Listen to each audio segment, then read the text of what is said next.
going on, everybody? It's good to talk to you again. It's good to be back in these podcast streets once again. Welcome to the Rebound podcast. It is the inaugural edition of my brand new podcast on my brand new podcast network. Yes, that's right. The Field of 68 Media Network. I am officially a small business owner. Congrats. I'm already in the red. Just to fill you in on what I've been doing over the course of the last 2.5 months, it's been developing this podcast network. It's been building out the infrastructure that you need to be able to own a small business. It's been making sure that we have the tech available to be able to develop podcasts and produce podcasts and lay graphics over the video and be able to live stream on Twitter and on YouTube and be able to build some of these channels where we could potentially monetize this stuff and start doing some really, really fun content. I have some really talented creators that have joined forces on this network, whether it's Jeff Goodman and Robbie Hummel hosting a podcast, or guys like AJ Guyton hosting an Indiana podcast, or Eric Devendorf hosting the Syracuse podcast, or Tim Miles hosting the Mind of Miles podcast, where we get to dive into whatever the hell he's thinking about on a given day. We have 12 team-specific pods to help bolster the national pods. We want to grow this thing. We want to build it so that we get every high major team covered. And if you are a fan of a team that has not yet had a team-specific podcast posted, the best thing that you can do to help is rate and review and subscribe. Interact with these podcasts and Apple Podcasts. Find a way to share them. Put them on your Facebook page. Put them on your Twitter feed. Post about it on Instagram. Tell a friend that you know is a college basketball fan. The more listens we get, the more we can sell to advertisers. The more we sell to advertisers, the more people that we can bring in to help create. The more people we bring in to help create, the more that these numbers grow, and the more that this network can grow, and the more that we can build this thing into something that I really think it has a chance to end up being. Like I said, ideally, we want to be able to have every relevant college basketball team covered with a podcast hosted by a former player or a beat writer or somebody that really knows them. We want to break into the women's college basketball space. We want to break into the college football space. There is a lot of room to go to scale with this thing, and I'm really excited about it. You know, if I'm being completely frank with you guys, by the end of my time at NBC, it kind of felt a little bit like a grind, right? Like maybe I was at one place too long. Maybe it was the same thing over and over again. Maybe it was the fact that the room to grow there was somewhat stunted. I needed a change. And, you know, unfortunately, NBC forced my hand with that. And it's tough, and it's been stressful, and it's been worrisome, but it's also something where I feel rejuvenated and I feel energized. And, you know, I've probably had 1 or 2 nights over the course of the last 3 weeks where I got more than 4 or 5 hours of sleep.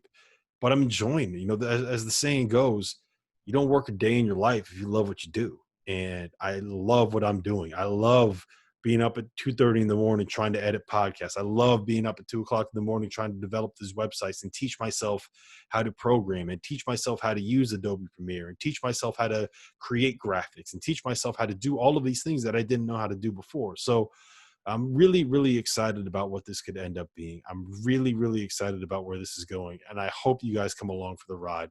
So please hit that subscribe button. Say something nice about me in the review. Say something nice about me in the comments.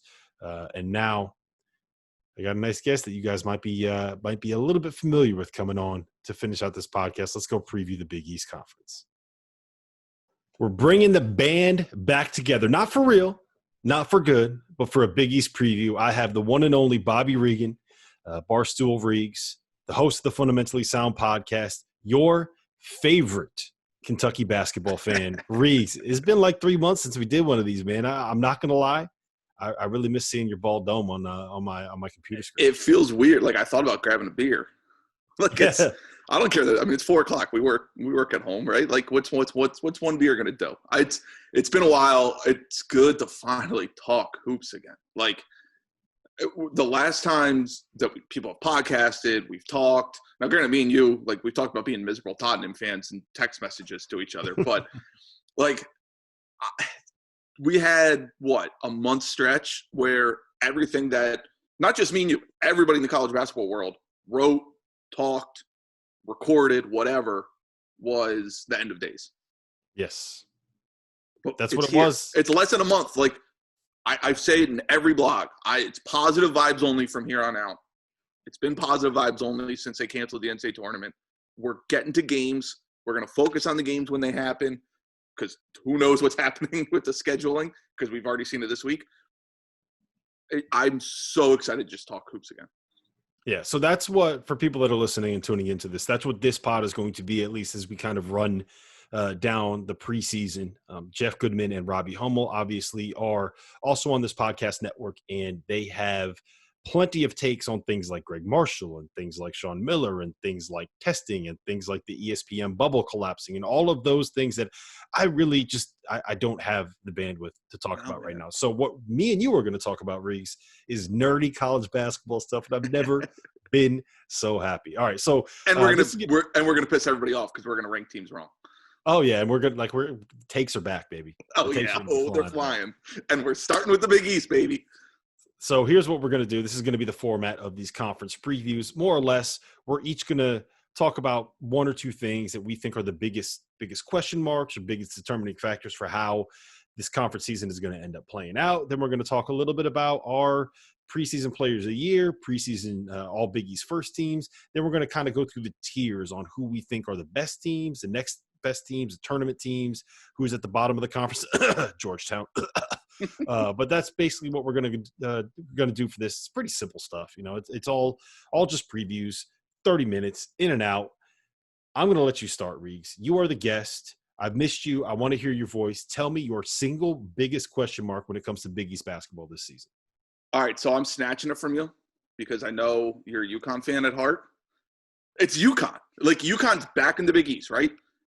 You talk to UConn fans. I had no idea. UConn's back? Yeah, apparently. All right. You talk to UConn fans, you would think that they've been good and held back by the American the last few years. They haven't been good. Like, they were not a good basketball team for years. And yes, go ahead, fire off 2014. I totally get it. You were still a 7 seed that won the NCAA tournament. It's not like you guys were great. You got hot for 6 games. Ever since then, like, they've been bad. They haven't even been average. They've been a bad basketball program. Obviously, the Kevin Ollie, gets fired. They bring in Dan Hurley. Everyone agrees that's a smart hire. He's recruiting well. But it's not like they were good last year, right? Like, they have pieces, and we'll get into that later on. You now move from the American, which is not a better basketball conference than the Big East. They're stepping up in class, right? I don't think that's a hot take. Everyone agrees the Big East is better than the American, except for Cincinnati fans. The Big East is better than the American.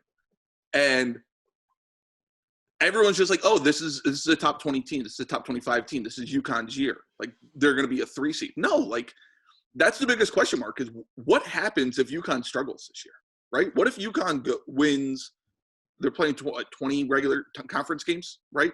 What if they win – what if they go 8-12? What if they miss the NCAA tournament? What if they sneak in as like a first 4 team? Are UConn fans still going to be like psyched to be in the Big East?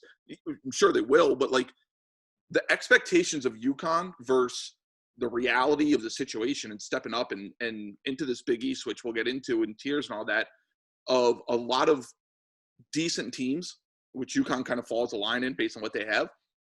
That's the biggest question mark is what does UConn do in the Big East? So a couple things. One, I love that you said Seist because that very much tells me that you are like a 1990s white boy because that's like when I was in middle school, that's like all I said. You weren't psyched, you were Seist. So I love that you said that. A nice little throwback there. As far as UConn itself, I do think that there are a lot of question marks with this team, obviously, right? The potential is there though. And I choose to look at this team with rose-tinted glasses on. James Bouknight, All-American. Certified All-American. What team, though? I just probably there are third multiple team. teams. I don't think All-Americans. Yeah, a lot of it depends on, for me, at least when I'm ranking things like that at the end of the season, a lot of it depends on how much you won. Like, I don't think that you can be – I have Luka Garza as preseason National Player of the Year because I don't think Oklahoma State's going to be good enough for Cade Cunningham to win the award, even though Cade Cunningham is, like, by far the best player in college basketball. Is Trey really the only player to surpass that? Like, individual awards to team success, at least in recent memory? Yeah, but Trey didn't even win Player of the Year. Like, Jalen Brunson, but I'm saying he was the awards that year. He was 1 and 2, right? Like, he was the clear second. He was unanimous first team All-American.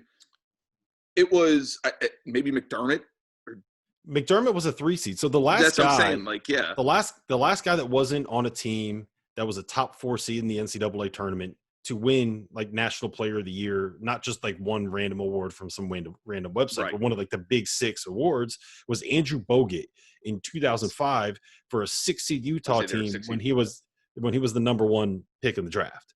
Other than that, it's basically been all 1 seeds or 2 seeds, like legitimate national title contenders, Right. and people, or someone that like a Kevin Durant or a Jimmer Fredette or a Doug McDermott. But they were all 3 seeds, right? I know 3 or 4 Jimmer seeds. was a 3 seed.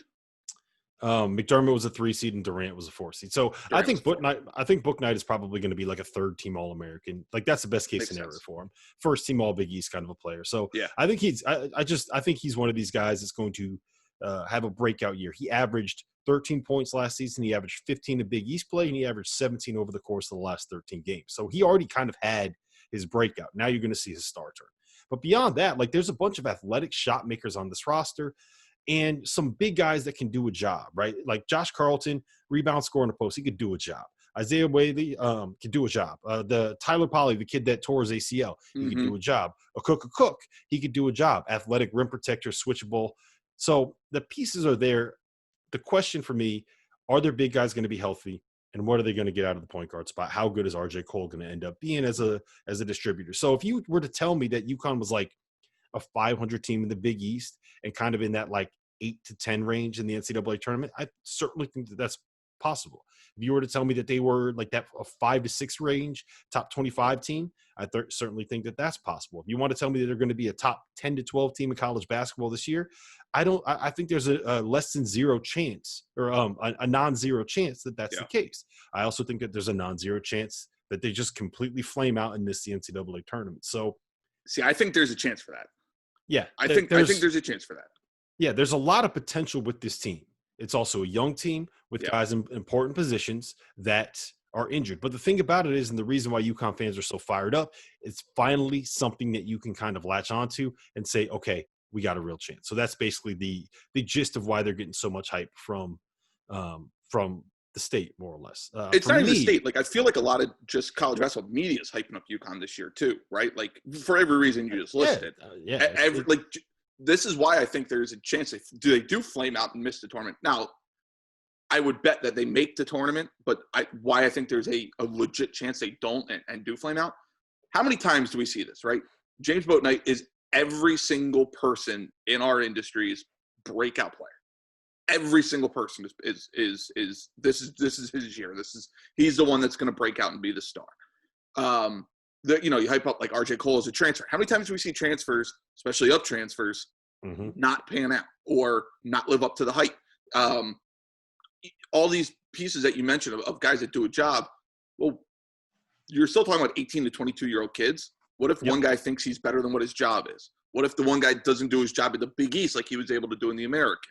So we've seen teams like UConn flame out and completely miss expectations for the year. That's why I think this is the biggest question mark. Because as great as we think Hurley is as a coach and his turnaround at Rhode Island, which is a tough place to win, it's not like he had this crazy, crazy success at Rhode Island, right? Like, it's very single-minded when you look at Rhode Island as a program and the success he had. But it's not like he was dominating the A-10 year after year and turning Rhode Island into, Ocean State Gonzaga or something along those lines. So that's what I think Hurley has something to prove too in a way. Yeah, no, I mean, you're 100% correct. And if anybody that's saying UConn is better than like a team that can potentially be top 20, then they're just completely overstating what UConn is. Right. And that's just kind of the bottom line. For me, so I think the biggest question mark for me is going to be, how do teams replace the stars that they lost? And I know that's kind of like low-hanging fruit, but I think it's really interesting to talk about what Seton Hall could end up being and what Marquette could end up being. Like, in a vacuum, I think I would rather have Miles Powell than last year's Miles Powell than last year's Marcus Howard, just because I feel like the leadership qualities, the defense, like there was more that Miles Powell provided for Seton Hall than what Marcus Howard did for Marquette. Although it's like, I mean, it's do you like vanilla ice cream or chocolate ice cream, right? Like they were both fucking awesome. But they were.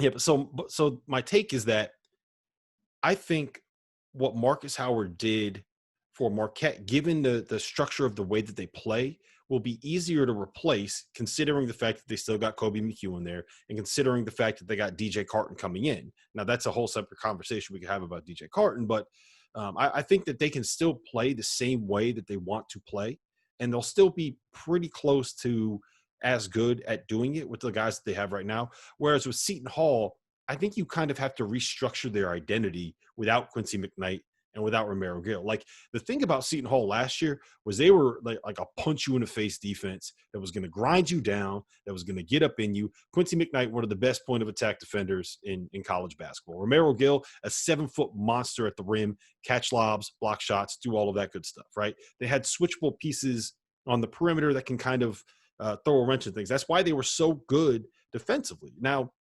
offensively, they were just kind of like Miles Powell and then whatever else you get, and you figure it out from there, more or less, right?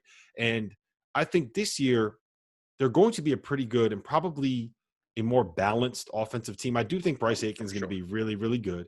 I think Miles Cale, like, he has to have a bounce back year at some point, right? Like, I've been hyping this guy up for so long. He's got to have a good year. At some point, Miles Cale has to have a good year. And Jared Rhoden, I think, is going to be a guy, like, you put those three pieces together and you can tell yourself a story where that's going to be an effective offensive team. My question, especially with Sandro, like, I think Mamu is like a sleeper to be kind of like a top 40 pick in next year's NBA draft, because, like, if not, there's a lot of a ton of money overseas. Yeah, there's a lot of things that he could do on a basketball court. So you put all those things together, and you could tell yourself a story where they're going to be a pretty good offensive team. My question is, what happens when you don't have that identity of being one of the best defensive teams in college basketball? I think they lose some leadership. So for me, the biggest question is going to be, how do you replace those two guys, and which one of those teams kind of takes a step forward? Because to me, they're kind of right there with UConn as the group behind the top two. I want to play devil's advocate. Okay, because I disagree with a lot that you said. Or I shouldn't say disagree. I go the other way. I'm shocked that you disagree with a lot of what I just said. I think Kevin Willard has a history of being a great defensive coach. 5 times on Ken Baum at Seton Hall, he's finished with the top 30 defense nationally. So the identity of, yes, like, Gill was a monster, but, like, there's still going to be, I think, that punch you in the mouth defense. I think you might adjust how they defend, like, kind of like what we saw Brad Underwood do at Illinois this past year, where he went from, blitzing and jumping everything to kind of just playing a straight half-court defense. You can adjust now, like, okay, we don't have this 7-foot guy that can protect the rim, but we have a bunch of guards and wings that can just get after dudes. Yep. And I think you see Willard just kind of embrace that. And he's been really good at adjusting season by season of what he has, especially on the defensive side. We did see last year a little bit of Seton Hall without Miles Powell. They beat Maryland without him. Powell was injured. Powell was also very inefficient. Like, they relied on him so much. I think they're going to be better off long term without him than Marquette is without Marcus Howard. Because I think that I trust Willard more than Wojo. B, I like the piece that they have. All the things you said about Seton Hall and those pieces, we didn't even list like half their team that they still have. They're like, they can go deep. They have guys that I think can take that jump. You mentioned Rhoden. I think Tyree Samuel's another guy that should be mentioned as someone who can take a jump and absolutely not maybe be, quote, hindered by the Miles Powell. And again, I want to take what Miles Powell did as a player, but Seton Hall, like you said, they did kind of rely on get the ball to Powell and just kind of stand around. I think they might be better offensively simply by just moving the ball more and not having that. We see it all the time, especially in college and high school into college, of, hey, we have a really, really damn good scorer. Let's get him the ball and just run 1-4 low or 1-4 high or whatever. We see it all the time. I like Seton Hall this year. I like them a lot this year. I think they are going to be the quintessential. They're going to be terrible to watch. Like, you are going to get annoyed watching Seton Hall basketball this year. You're going to be like, damn it, they're on again at 6:30 on FS1. And I hate like those fucking 6:30 games, man. I love them. But you're like, I'm going to watch this and be like, God damn it, this game's like 48-47. They're going to have a little Virginia to them, but uglier. Like, they're going to be like – I think they will be better offensively. I think they're going to so be better offensively. no, I agree, what but you're I going think for. they're just going to be that aggressive defensively that they're going to foul a ton. They're going to be like West Virginia. That's what I think they can kind of mimic. It's like the West Virginia teams. And I think what Marcus Howard did to Marquette and did for Marquette is just so much more valuable than what Miles Powell did for Seton Hall. Fair enough. Two things I also want to add to this conversation. One, I think the most important point that you made was the one about Wojo versus Willard. That's something that you absolutely have to take into conversation there. The other part of it is the point guard. So Bryce Aiken, he's got to stay healthy. If he doesn't stay healthy, then this is an entirely different conversation. And the other part of it is when DJ Carton left Ohio State, how can I phrase this? It was not exactly something that staff was sad about. Let's just put it that way. So there's going to be like how DJ Carton embraces being the leader and maybe the go-to guy on the team is going to be something that's very interesting to watch and very important to determining how good Marquette ends up being. They were 3-6. Yeah. Ohio State was, I believe it was 3-6 with him on the roster in the Big Ten, and then 8-3 without him in the Big Ten. So that's something that you also need to know. All right, and it's worth noting he's young. Like he is I guess technically a sophomore. Mm-hmm. You're asking a guy that played 17 games last year to now step in and be a star. Like we don't see that happen a lot unless you're looking at the top end recruits that are typically at Kansas, Kentucky, Duke. We don't see that happen in a major conference that often. Yep, it'll be a big ass. All right, real quick, what's your any other questions that you have? Yeah, I think you didn't mention two other stars that desperately need to be replaced. Well, I just wanted to go with the two big ones, but continue. Go ahead. Because I would say Kamar Baldwin needs to be in that conversation as well. For what he did at Butler might arguably be more valuable than Marcus Howard and Miles Powell. What he was to Butler. The only reason I didn't mention him is because I just don't think that Butler is going to be relevant for any conversation at any point this season. That's fair. But yes, you're absolutely right. But the other big one is, I'm assuming you're going to say Tyshawn Alexander. Well, that's fair too. I was thinking just guys that straight up graduated. And I was going to go with Xavier, losing both Najee Marshall and Tyreek Jones. Yes, Najee Marshall's a really, really big one. You're right. Marshall and Tyreek Jones. Tyreek Jones was the leader of Xavier. Mm-hmm. So, again, because I think Xavier, and we'll get to it later, you're talking about teams that are in this middle. Somebody has to be the third best team in this conference. Yep. But all right. Tyshawn Alexander is also an obvious answer. Yeah, so that's my other major question mark. And it's just kind of – we know what we're going to get out of this Villanova team, right? I think it's very impressive that they can lose a guy like Sadiq Bey, who is going to be a lottery pick as a sophomore when it was not expected for him to be this good. And Villanova still, I think they're going to be the best team in college basketball, right? They have all the wings. They have a senior point guard. Yeah, me too. Colin Gillespie is going to be an All-American. Jeremiah Robinson-Earl will be close to being an All-American if he's not an All-American. Jermaine Samuels, the perfect, quintessential Villanova, combo forward, right? He's going to make threes. He's going to be tough defensively. He's going to rebound. And he just makes the team better when he plays, right? Then you got Caleb Daniels, Brian Antoine, and Justin Moore to kind of figure it out at the other guard spots. It took you 6 names to name the most important player on that roster. Justin Moore is the quintessential. Justin Moore. He's the quintessential. He's a quintessential. I was trying to count it through in my head. He's a quintessential Villanova guard that Sappy played his role. He's the breakout this year. Justin Moore is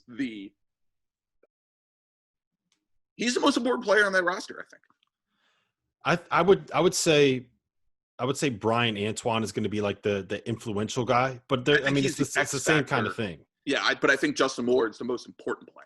They can win if Brian Antoine's three of those guys. If Brian Antoine's not living up to the Brian Antoine hype coming out of high school, Villanova can still win. If Justin Moore doesn't take a jump, I don't think Villanova's the best team in the country. Yeah, I think Caleb Daniels is also really, really good. So I think those 3 guys, they need two of the 3 of them need to live up to what you would expect out of a Villanova starting caliber player. I'm a little hesitant on Caleb Daniels because, again, how many times do we hear the transfer is the best player in practice? Oh, he's going to be a star. Look at everything he did during the redshirt year.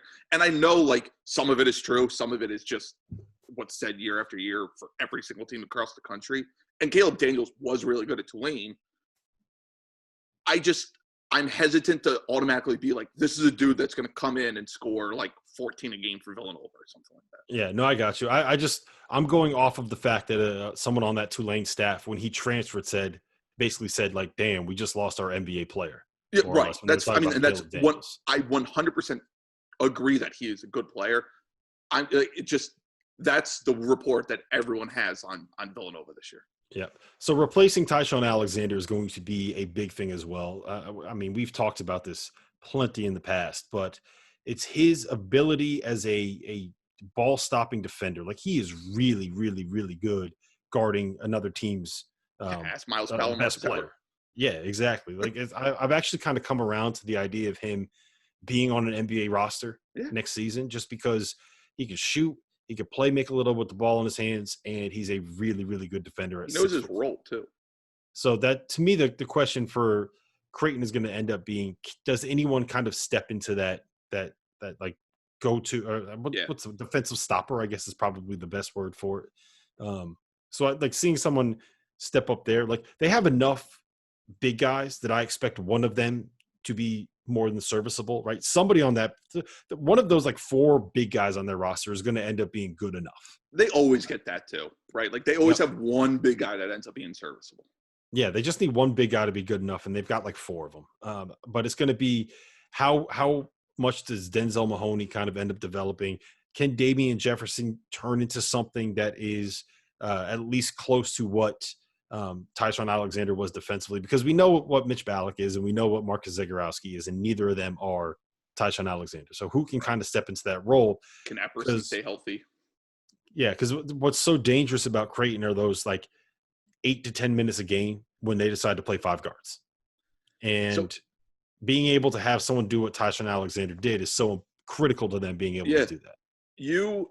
Creighton was actually my second biggest question too, but a different angle is, how does Creighton handle expectations? This is the first year that Creighton's really had preseason expectations, right? Like, their preseason top 11 consensus, maybe top 12, mostly in the top 10. There's clear second choice in the Big East behind Nova for consensus. I was high on Creighton last year going into the year, but again, like, you're talking about, like, I think I had him like 22nd, 21st, something like that. How does a team that's not young, like, I mean, Mitch Ballack's been in college for 72 years. He's 37 years old. He is. He went to high school with Perry Ellis. I mean, he went to high school with Robbie Hummel. And part of the field of 68, mind you. Who also went to high school with Scott Martin, who's the longest player in college basketball history. But Creighton's never had expectations. How do you, and that's what I think kind of made Creighton great, is that they just kind of flew under the radar. Like, hey, this is a really good team, fun offensively. Then all of a sudden you look and they're like, wait, they're winning the Big East? Right. Well, this year, now they're, again, consensus top 10, 12, whatever in the country. That's different for a team going into a year. Take out the weirdness of this year to begin with. Going in with expectations when you've played college basketball for multiple years, not having those, where it's almost like Final Four bust for Creighton, or at least Elite Eight, some sort of second weekend trip. What happens if they struggle out of the gate? Or again, they don't find that Tyshawn Alexander defensively. One of the big guys doesn't turn into serviceable. Now McDermott's got to scramble a little bit. How much does that screw with them from a mental standpoint? Yeah, that's part of the reason why I have Creighton a little bit lower than the consensus. It's not necessarily just dealing with the expectations. It's more that I don't know if this roster is as complete and as balanced as I would want them to be. Like, I think they're more kind of like back end top 20 around there than they are. They're top 15, top 17, somewhere in that range. Yeah, I've seen them in the top 10, and I can't. I'm not on board with that just yet. I think they can get there. They have the potential because of a guy that we're about to talk about. And I'm assuming, do you have Marcus Zagorowski as your preseason player of the year? Yeah, I do. I think he's going to be close to consensus. I don't think he'll be close to consensus. I see a lot of people probably give it to like Gillespie. Yeah, I mean, the 4-year Villanova point guard tends to be pretty good, whether they're Ryan Arcidiacono or Jalen Brunson or whoever it is. So I can definitely get on board with that. But I think you got to give it to Zagorowski just based off of what he's done. We know how good he is. right? Is there really Are any we other not? option between him, Gillespie, maybe Boat Knight? Uh, yeah, I mean, you could give it to probably Jeremiah Robinson Earl if you do believe that they're going to end up being really good. Yeah, I Um, guess. but I don't. I think it's got to be Gillespie or Marcus Zagorowski, at least just for me. Like Zagorowski was so good last year. He I was. don't think people realize just how good he was. I know. Well, Zagorowski also, like, he's bigger than what people think. So Yeah, when you go, like, talking about what we did with Creighton defensively, where I think a lot of people just, you think pace and all that and just outscore opposing teams. You also think of, like, the smaller Creighton guards where guys like Brunson and how many times did you see Villanova just post up a Creighton guard? yeah. You can't really do that against, like, Zagorowski as much as I think the person who doesn't watch a lot of Creighton basketball just imagines. Yeah, no, I hear you there. I just think when you have a guy that's coming off a season where he averaged 16, 5, and 4, Yeah. and then Creighton is going to be like a consensus, probably top 12 to 15 team, and they lose their leading scorer. So you know that he's going to take a step forward in terms of what his usage is, in terms of what 20. his numbers are going to be. Like at some point, you just kind of have to say, like, okay, we're probably looking at like an 18, 7, and 4 kind of year out of Yeah. Zagorowski, really efficient. Like that to me, if you think that's what he's gonna do for a team that's gonna be top 15, like he's got to be league player of the year. But also at the same point, like I can also talk myself into like Gillespie will probably average 16 and 6, really efficient, playing for the number one team in the country. Like Yeah. that certainly has an argument too. So I can go either way. I think if you don't have either of them, or if you don't have both of them on your preseason first team All Big East team, like what are you even doing? Why are I you think even there's here? like 4 locks for the preseason team. Who are they for you? Those two, Robinson Earl, and James Boatnight. And then Yeah, fill in your fifth. I have David Duke. Yeah, I mean, I think Duke's a popular choice. You could go Duke. You could go Mamu. You could Mm-hmm. go I'm trying to think who else off the top of my head here. You could go Scruggs. You could go Aiken if you think he stays healthy and Yeah, Xavier takes there's a lot of some. question marks there. I think that David Duke's going to have a big year. We should probably talk about Providence at some point, just based off of how good they were at the end of last season and how Who they bad they lost to too. were at the start of last season. Like it doesn't make any sense. My, They my lose a lot too, which is weird. But like I think everyone would kind of agree they're like a top 40, 45 team in the country. yeah, I can talk myself into it if you're buying the St. Joe's transfer. What's it? Jared Bynum? If you're buying Jared Bynum as being a Yeah. guy that can be a really good high level point guard, because Ed Cooley's systems are built around having a really good, really productive, creative point guard out of ball screens, right? Like that's just when they're at their best. That's what Ed Cooley's offenses have. When they struggled at the start of last year, it was because, and I'm blanking on his name, the UMass transfer. Oh, Luane Pipkins. Yeah, it was because Luane Pipkins was not very good at the start of the season. Then come like mid-December, early January, he really started to turn things around. By the end of the year, he was really good. And once Yeah. Ed Cooley had a really good point guard, Providence turned into a really good team. So to me, it's Jared Bynum. How good could he end up being at the point? AJ Reeves, how consistent is he going to end up being? And does David Duke take that next step that he can kind of replace what they're losing I with think Alpha Watson's Diallo? very important too. Yeah, but like to me, we know what he is. Like he's just a good player, right? But I'm saying Like, also just within Cooley's system, right? Like, yes, you need to have that creative guard. You also need to have a big that can finish. How many, like, you look at Providence's best team, they typically had, whether it was Dunn or Bryce Cotton, they also had bigs that could just finish. And all of a sudden you look up and they have, 13 and 9? Like, yep.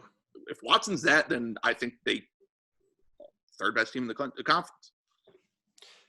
Yeah, I think that's certainly within like the range of outcomes. Yeah, well, But I guess from 3 to 7 or 3 to 8, whatever it is. Yeah, I think it's 3 to 6. Well, we can get into that. So let's get into the tiers. Do you have it's Villanova and everyone else, right? So it's Villanova tier 1, Creighton tier 2. Those two are by themselves, but in 2 separate tiers. Because I think everyone agrees Creighton's the second best team, Yes. but they're not Villanova. Then tier 3, I think you have Providence, Xavier, Seton Hall, UConn, Marquette. Those 5.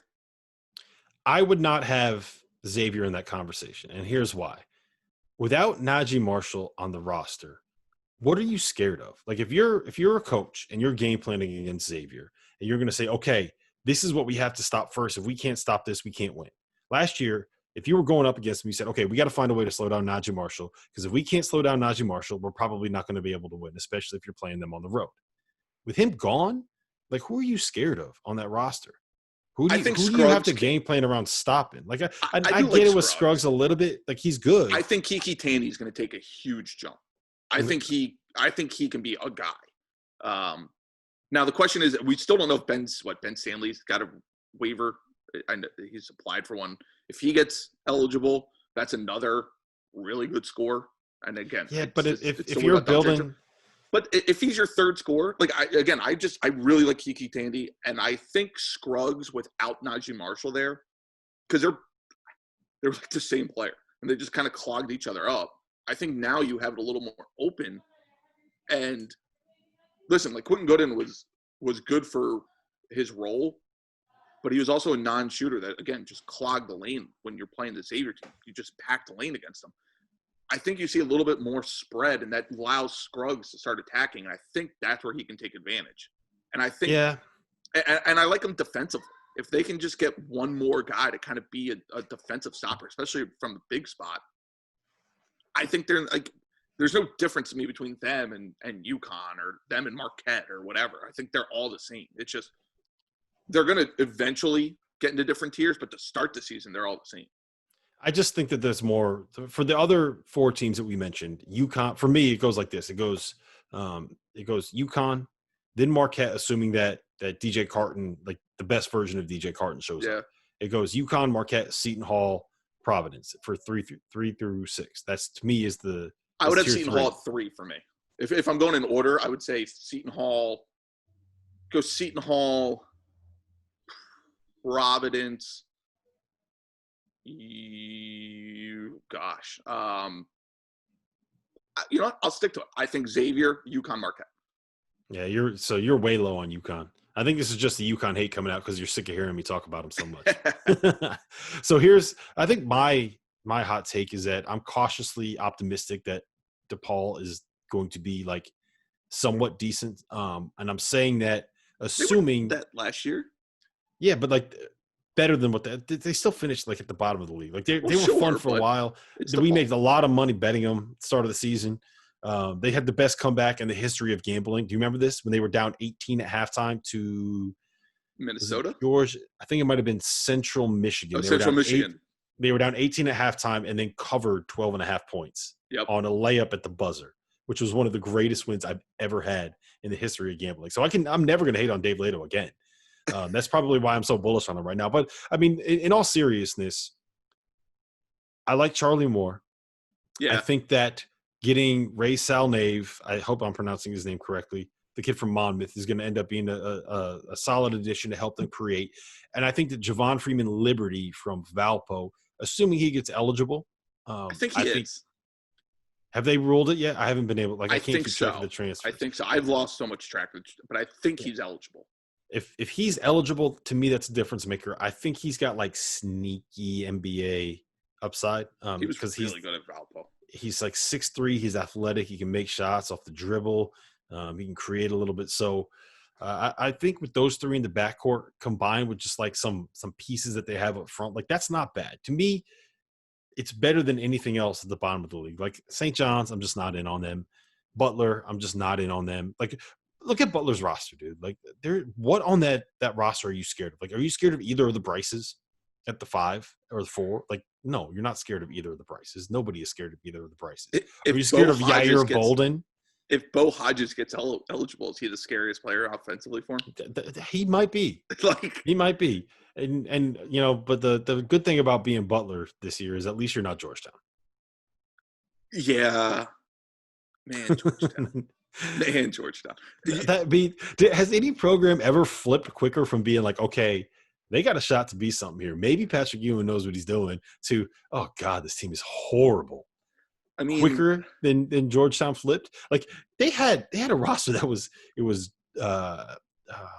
James Akinjo, Mac McClung, Josh LeBlanc, Omer Yurtsev and Kudus Wahab. Like that's a starting five of a Jamar team Pickett, that could be. like Jamarco Pickett. Like they had a team that was good enough to be like a top 8 seed in the tournament. Georgetown needs to be good. Like they have such awesome colors. They have such awesome like jerseys. Just all right. Patrick Ewing needs to hire Allen Iverson. Let him recruit. Because who wouldn't go play for Allen Iverson? Everyone wants to play for, and that Allen's going to be dropping the bag too. And it's probably just going to be like chips from the whatever casino he was at the night before. And Iverson's like the only dude that played when we were growing up that like respects players today. He'd be the best player. Like he'd be the best recruiter in the country. Did I ever tell you about the time? Have I ever told you about the TGI Fridays on City Ave in Philly? Yeah, you've told me off air. So there's a TGI Fridays. It's on like it's the one that Allen Iverson used to go to all the time when he was playing for the 76ers. And I swear, like this TGI Fridays, you walk in and it's like a club. There's like bottle service there, and like the music is just blasting and thumping, and there's a dance floor. I've never seen a dance floor at a TGI Fridays before. And apparently, like AI used to just go in there and get after it. Like close down the bar, run up like $10,000 tabs, and he was $20 apps. And like, for like, I'm telling you, man, like whenever they used to have like the Reebok Invitational on Philadelphia University's campus, and that is right next to the City Ave TGI Fridays. They used to go to that all the time. They had an Under Armour All America camp at that same location a while back too, and the hotel that they used to put us up at was in the same parking lot as at TGI Fridays. So I used to go to that Fridays all the time. I saw Diamond Stone's dad there once. And I remember I was sitting next to Diamond Stone's dad at the bar, and like the bass is thumping, and we're sitting there, we're eating our like, what's the special that they have? Like 50% off apps or something like that. It's like unlimited apps for like $20. Yeah. So like, we're just sitting there like eating our mozzarella sticks and eating our like buffalo chicken wings or whatever. No, it was boneless chicken wings, boneless buffalo wings is what we were eating. And I'm just sitting there with Diamond Stone's dad. And I'm like, have you ever seen a TGI Fridays like this? And he's like, I have never seen a TGI Fridays like this. To be fair, Diamond Stone's from Wisconsin. Yeah, that's true. But they've seen TGI Fridays, but they have not seen things like that TGI Fridays up in Wisconsin. Yeah, Allen. So Allen Iverson, the one man in America that can make TGI Fridays lit. I think that's where we end the podcast right there. That, and he can bring Georgetown back. Like Patrick Ewing, go hire Allen Iverson. Allen Iverson made Fridays great again, and he's going to make Georgetown great again. Well, no, we can't do make Georgetown great again because that's legit MAGA. But anyways, all right, Reeks, it was great to talk to you again. Great to see your pretty face again. Great to have you back on the podcast again. We're hopefully going to be doing a couple more of these. We're going to try to get to every one of the major conferences before the season actually starts. I got some takes to fire off. Reeks has some takes to fire off. Plenty. So, as always, follow him on Twitter. It's at @BarstoolReeks. Go and find his podcast. It's a Fundamentally Sound podcast. Anywhere that you can get podcasts for absolutely free. Rate, review, subscribe to that. Then rate, review, subscribe to this podcast. Find everything that you need on the Field of 68 Media Network. It's my company, man. I'm a business owner now, Reeks. I'm a business owner. I have an LLC to my name. All right, hopefully, you can take me out for drinks and expense it then. Not yet, dude. We're still in the red. Still in the red. Reeks, it was great catching up, man. We'll talk again next week. All right, man. See ya.